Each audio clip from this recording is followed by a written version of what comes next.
Quem pensa que a arritmia cardíaca é um problema que só acontece com pessoas idosas, está enganado. Pessoas de qualquer idade, até atletas, podem ter uma arritmia sem nem saber. O problema disso é que mesmo quando não provoca sintomas, a arritmia pode ser grave. É o que você vai ver hoje. E você tem o costume de fazer uma avaliação cardiológica antes de iniciar uma atividade física? Vamos fazer um alerta aos atletas de fim de semana e falar do risco do uso indiscriminado de energéticos e anabolizantes. Também vamos explicar as causas das arritmias e conversar sobre as opções de tratamento para quem vive com o problema. É agora, é no seu Ligado em Saúde. Olá, meu nome é Washington Maciel, eu sou cardiologista, especialista em arritmias cardíacas, responsável pelo setor de arritmias e marca-passo do Instituto Estadual de Cardiologia Aloysio de Castro. Olá, doutor Washington, muito obrigada pela sua presença aqui hoje com a gente. Oi, Marcela, é um prazer estar aqui com você. Obrigada. Vamos começar dando uma olhada no coração e entender o ritmo dessas batidas e outras características que você possa trazer para a gente sobre ele. A gente tem uma imagem aqui, vamos ver. Olha lá, o nosso coração no seu ritmo normal, né? Que tem uma frequência de 50 a 100 batidas por minuto.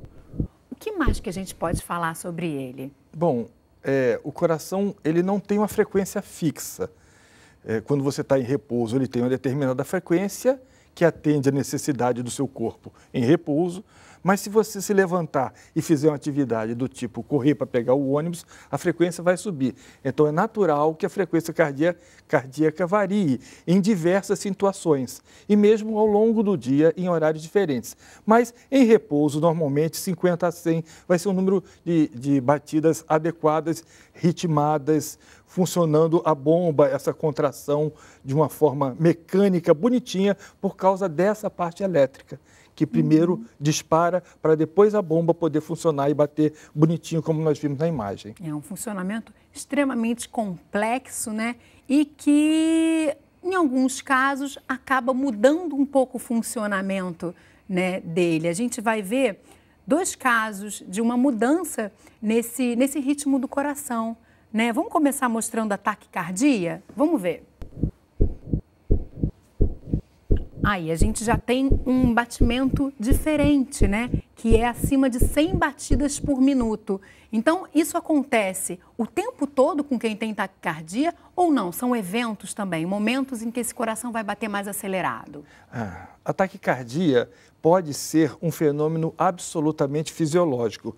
Por exemplo, você está fazendo sua atividade física e está monitorizando o seu coração, ele está lá 120, 130, 140, 150, é uma taquicardia. Todavia, é uma taquicardia fisiológica para aquela atividade. Mas a taquicardia pode surgir também, de repente, sem mais nem menos, em repouso ou no momento onde não se esperava que houvesse taquicardia. E aí ela passa a ser um distúrbio do ritmo, um distúrbio com frequência aumentada, chamado taquicardia. E nesse caso, ele é um fenômeno patológico. E a gente tem o contrário também, que é a bradicardia, que a gente já está mostrando ali na nossa tela, que é quando essa frequência é menor, né? Você tem uma frequência de 50, abaixo de 50 batidas por minuto, é bem devagarzinho, né? Bem devagarzinho, mas pode ser absolutamente fisiológico, Marcela. Você pega um atleta batendo 38, 40 batidas por minuto em repouso, tão bem como nós estamos aqui conversando. Muito bem, obrigado. Por quê? Porque o coração dele se adaptou àquela frequência mais lenta. Nesse caso, a frequência lenta é normal, é fisiológica, como nós dizemos. Todavia, você pode pegar um indivíduo idoso, subitamente passar até uma frequência dessa e ser altamente patológico. Então, o número absoluto, 38, 50, 100, 120, significa menos do que a condição na qual aquilo aparece. E a gente tem uma frequência diferente, né, quando a gente está falando desses dois problemas, a bradicardia e a taquicardia, mas há uma regularidade nessas batidas.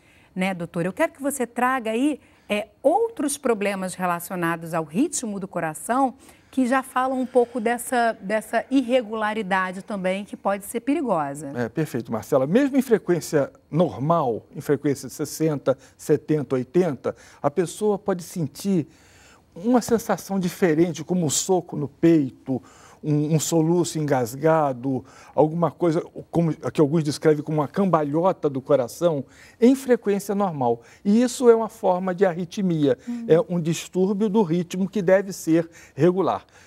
Então, em frequência normal, nós também temos arritmia. Em frequências rápidas, pode a pessoa ter uma crise de arritmia que pode estar, por exemplo, agora absolutamente tranquila, conversando na fila do banco e, de repente, a frequência cardíaca pular de 70 para 160. Essa é uma taquicardia numa situação inesperada, portanto, completamente patológica e que surge subitamente. E, muitas vezes, quando esse indivíduo vai ao médico, aquela taquicardia já reverteu e ele chega rigorosamente normal no médico, volta aos 70, 80 batidas por minuto. Então, a história do paciente, esse relato do tipo de taquicardia, como ele sentiu e tal, isso faz toda a diferença no diagnóstico da arritmia, porque há algumas arritmias que são completamente silenciosas, elas surgem de forma eventual, súbita, que a gente chama em medicina paroxística. E elas podem ser benignas também, né? Quer dizer, elas podem nunca causar nenhum tipo de problema para essas pessoas, mas elas também podem ser um problema muito sério. Então, quero que você traga para a gente qual é o risco de se ter uma arritmia. De fato, existem algumas arritmias que não significam nada, não mudam o prognóstico, não mudam a expectativa de vida do paciente. Mas existem outras arritmias que podem gerar, como a gente chama, um desfecho duro, que é a morte, que é o desfecho final. Pode, algumas vezes, gerar só sintomas, tem arritmias que são tremendamente sintomáticas, a pessoa sente muita palpitação, mas, a despeito de sentir palpitação, essa arritmia pode não ser grave. E outras arritmias que podem dar muito menos sintomas, elas, na verdade, podem ser muito mais graves. Então, toda arritmia tem que ser avaliada. Qualquer sintoma diferente em relação ao ritmo cardíaco tem que ser avaliado, porque o sintoma não é, digamos assim, um balizador fiel. Tem umas arritmias que dão sintomas e não tem risco, e outras que não dão quase nenhum sintoma, eventualmente nenhum sintoma, e o primeiro sintoma pode ser a morte súbita. A morte súbita, então, seria o maior risco relacionado, que é o risco de morte, né? Um risco relacionado às arritmias. O que mais, doutor, que pode acontecer com uma pessoa que tem uma arritmia cardíaca? Muito não importante. Tratada, né? As arritmias, elas podem, no desfecho mais final e definitivo, levar à morte, ou podem levar a sequelas graves, como um acidente vascular cerebral, e gerar uma sequela para o resto da vida de um indivíduo numa fase produtiva, dramática. Arritmias podem gerar desconforto, mal-estar, perdas de dia de trabalho, síncopes, que são desmaios. E todos esses sintomas são bem, digamos assim, significativos e devem chamar a atenção da pessoa para procurar o médico. Vamos destacá-los, então? A gente tem uma lista de sintomas, né? Porque ainda que você tenha trazido essa questão de que muitas vezes a morte súbita pode ser o primeiro sintoma, quer dizer, uma pessoa nunca sentiu nada e vai ver, e tinha, quando vai investigar, ela tinha uma arritmia cardíaca depois de ter um agravo desses, né? Mas também, por outro lado, se ela sente alguma coisa, ela tem que investigar, necessariamente. Então, a gente tem aqui uma lista de sinais e sintomas, que são a palpitação, desmaios, né, eventuais, um cansaço, tonteira, a dor no peito também e a falta de ar, né, doutor? É extremamente importante. O desmaio, que a gente chama síncope, o desmaio é um sintoma extremamente importante. E é até muito interessante que algumas pessoas acham que a pessoa está fazendo uma simulação, está tendo um ataque de sistema nervoso e desmaiou. Não raro, a gente vê isso em criança. E criança não sabe relatar bem, a mãe acha que a criança está fazendo birra, está fazendo uma birra bizarra e depois, pum, apaga, desmaia, ela acha que tudo aquilo é birra. E é uma tremenda arritmia que levou uma síncope e recuperou. Esse tipo de sintoma é um sintoma bastante, digamos assim, significativo. A palpitação é o mais comum. É o sintoma mais usual. O paciente sente o coração batendo enlouquecidamente, ou muito, ou menos, ou fora do ritmo. E cada um refere de uma forma. Não existe, como é palpitação? Tem um que diz que é uma cambalhota que ele sente no peito. Tá bom, é válido, é assim que ele descreveu.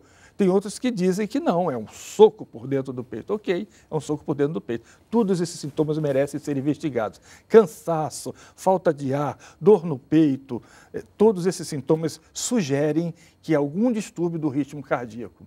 Você deu o exemplo da criança. Isso quer dizer que qualquer pessoa, em qualquer idade, pode ter uma arritmia cardíaca. Então, a gente entende que as causas não são apenas adquiridas, né?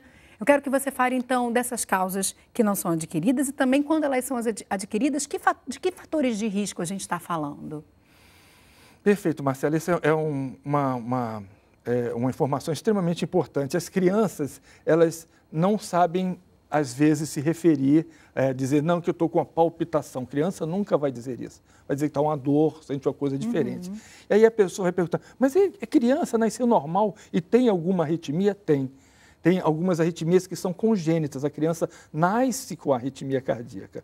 Já desde recém-nascido tem arritmia e tem outras que nascem com um determinado foco anormal no coração, mas aquele foco fica silencioso durante muitos anos, até que num determinado momento ele se manifesta e produz arritmia. Então o fato de uma criança de 6 anos nunca ter tido nada, estava ótimo, brincando, andando de bicicleta, mas um dia chega para a mãe e diz assim, mãe, eu estou sentindo uma dor no peito, e a mãe percebe que o coraçãozinho ainda está acelerado, é extremamente importante. Entendeu? Existem arritmias que nascem com as crianças e algumas já se manifestam na primeira infância, mas algumas não, vão passar silenciosas até eventualmente a adolescência, outras até a vida adulta. E isso tem implicações. Além desse grupo das arritmias congênitas, nós temos o grupo das arritmias, as congênitas, que são essas que nascem, as arritmias adquiridas, que a pessoa adquire ao longo da vida. Por quê? Porque é hipertenso e não tratou adequadamente a hipertensão arterial, porque teve infarto, tem uma angina, porque tem outros fatores, é o sedentário, e é um obeso mórbido. Todas essas coisas geram processos que geram arritmia. Tem relação com a idade também? A idade aumentada também aumenta o risco de se ter uma arritmia cardíaca? Com certeza, Marcela. A partir dos 70 anos, 10% da população já tem uma arritmia chamada fibrilação atrial. Aqui nos Estados Unidos, na Europa, em todo o mundo. E parece que isso vai aumentando, porque a população vai se tornando mais obesa e mais hipertensa a cada tempo.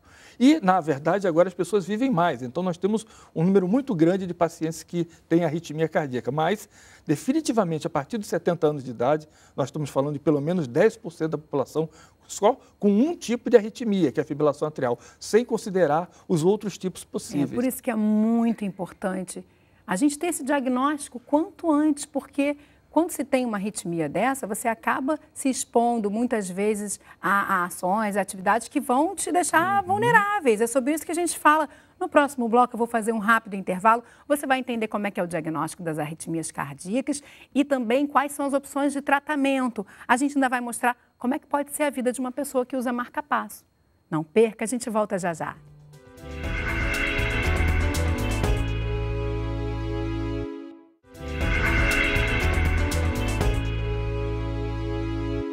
Hoje estamos conversando sobre as arritmias cardíacas. Eu e o arritmologista Washington Maciel. Doutor Washington, a gente falou no bloco anterior, né, sobre essas pessoas que possam ter uma arritmia cardíaca sem nem saber.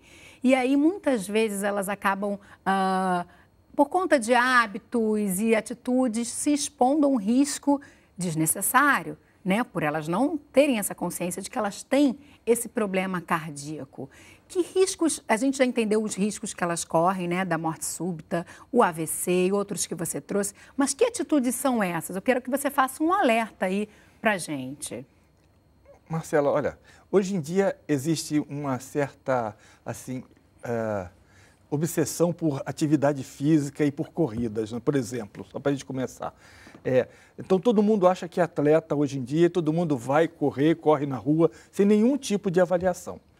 E de vez em quando a gente ouve falar de alguém que teve um evento cardíaco, uma morte súbita, atleta ou não atleta, porque as pessoas, mesmo jovens, começam a fazer atividade física sem avaliação. Então, um dos cuidados básicos que todos deveriam ter antes de começar a fazer uma atividade física é passar no médico.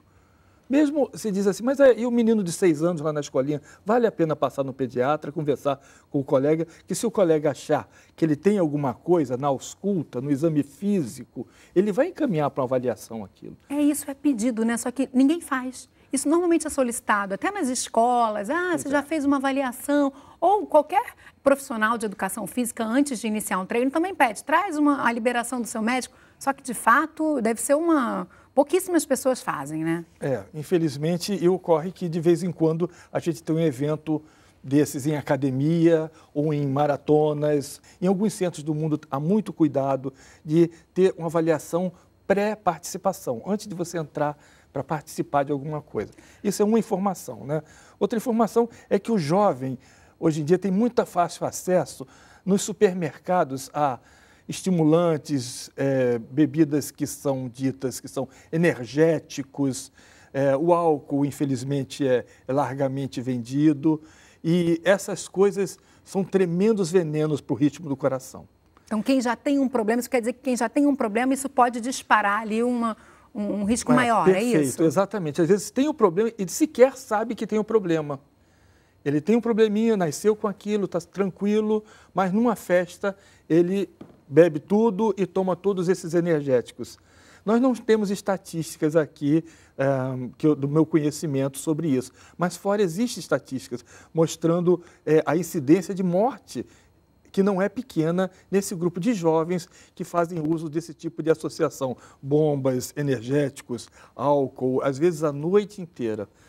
Quer dizer, muitos vão fazer uso e não vai acontecer nada, mas um ou outro vai ter um evento arrítmico, eventualmente fatal.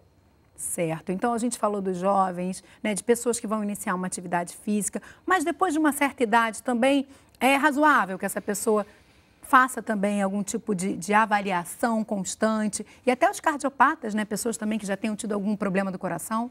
Olha, depois dos 40 anos, uns diriam 35, alguma coisa próxima dos 40 anos, todo mundo deve fazer, porque junto com as arritmias há outros problemas que podem surgir, doença das coronárias, e a pessoa pode ter uma tendência familiar que também nem percebeu até aquele momento e que surge na avaliação antes de fazer essas atividades físicas. Então, essa avaliação regular após os 40 anos é altamente recomendável.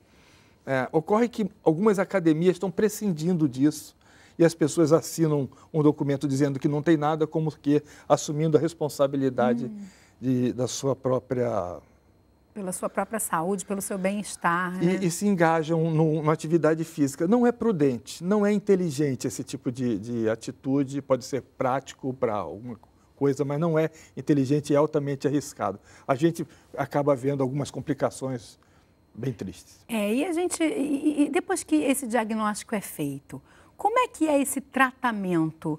Né? Eu quero que você fale, existe um tratamento farmacológico e um não farmacológico. Fala um pouquinho sobre isso. Isso é muito importante. Primeiro, existe tratamento. Já é uma bênção, porque algumas coisas não têm tratamento, mas existe tratamento e a pessoa pode levar uma vida absolutamente normal, uma vez que tem a sua arritmia tratada. Não é? Tanto a criança, o jovem, como o idoso. Existe tratamento e os tratamentos redundam, como disse, numa vida absolutamente normal. Os tratamentos podem ser de dois tipos mesmo. Os farmacológicos, que são, como o nome indica, com remédios, e os não farmacológicos, que são não remédios, que são os cateterismos, que a gente chama em arritmia ablação, e são os implantes de marca-passo. Então, dois são os não farmacológicos. A ablação, que é um cateterismo feito pela região inguinal, pela virilha, e a gente vai no foco da arritmia e queima aquele foco e acaba com aquele foco. Ou, eventualmente, o paciente precisa de um marca-passo. E, a partir daí, a vida se torna uma vida normal e segura. Olha, e normal mesmo, viu? A gente tem um exemplo. Você vai conhecer agora a Aline Rocha, de 43 anos, que vive com um marca-passo. Ela foi diagnosticada com uma arritmia cardíaca em 2001. Vamos ver como é que é a vida da Aline. Desde criança eu sou extremamente alérgica. Tenho alergia alimentar grave, tenho asma brônquica, né?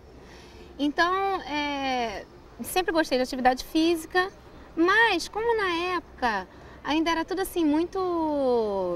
Não tinha muita divulgação do que você podia fazer ou não, as minhas atividades eram restritas. E eu gostava muito de trilha, né? E aí eu comecei a me sentir mal durante as trilhas. Primeiro pensou-se na asma, depois pensou-se na dieta para emagrecimento, então hipoglicemia, essas coisas assim. E um dia eu desmaiei no meio de uma trilha, e aí os meus amigos me levaram para o hospital e lá o médico falou, olha, você precisa ir ao cardiologista porque você tem uma arritmia séria. Diagnosticada a arritmia, eu comecei a fazer as correções cirúrgicas da arritmia. E aí foi implantado o marca-passo e eu sou totalmente dependente do marca-passo. No início foi muito difícil. Eu não conhecia ninguém com esse problema. Eu não conhecia ninguém que levava uma vida normal. Todo mundo que eu conhecia que tinha marca-passo tinha 80 anos. E eu tinha 30. E aí eu pensei assim, falei assim, meu Deus do céu, como é que vai ser minha vida agora? Aí eu tranquei faculdade, eu tive depressão, fui fazer terapia, eu acho que eu precisei cuidar um pouco da minha saúde mental e daquele meu momento de aceitar que era uma vida diferente. Mas isso não significava que era uma vida ruim, muito pelo contrário. Quando eu tô correndo, a primeira coisa que eu passo pela minha cabeça é falar assim, caramba, eu tô conseguindo! Eu queria tanto isso! Que bom! E aí, você escuta, né? O coração vai mais rápido, mais rápido, mais rápido. Antes, quando ele ia mais rápido, antes do tratamento da arritmia, eu já pensava assim, nossa, eu tenho que sentar que eu vou desmaiar aqui. Não, ele vai mais rápido, ele aguenta naquele ritmo. É lógico que a gente controla. Eu uso aquele reloginho que marca os batimentos por minuto para não ultrapassar de 160 batimentos. Por quê? O meu marca-passo vai só até 180. Mas assim, às vezes está faltando 1 quilômetro, eu já estou assim exausta, né? Aí eu falo com ele, só mais um pouquinho, vai, só mais um pouquinho, mais um pouquinho. Isso, garoto. Eu já participei de mais de 80 corridas de rua. Isso tudo desde 2009 para cá, sendo que em 2007 eu não conseguia subir escada.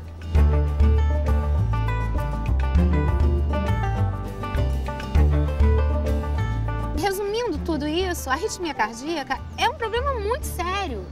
Grave, mas tem jeito, tem solução. O que é importante? Você ter o diagnóstico correto, você estabelecer uma relação de confiança com o seu médico e você fazer a sua parte.